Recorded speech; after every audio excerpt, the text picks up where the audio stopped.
After so many rumors and leaks in internet about Pixel 4, Google has officially released a picture of Google Pixel 4 in their official Twitter account made by Google, and this is that picture.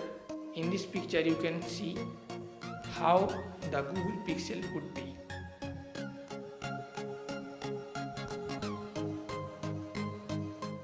In this camera setup you can see there are two cameras and one sensor and another is flash, and in the back side there is Google logo as well as all the other devices you can see Google logo. And in this Pixel 4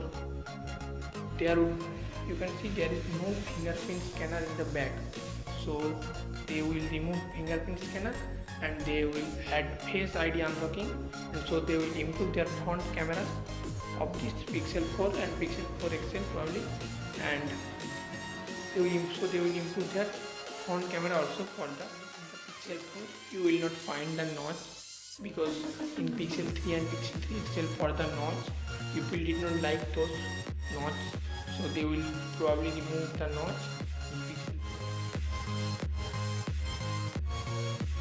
And if I talk about the launch date of Pixel 4, and it will be probably after the month of October 2019.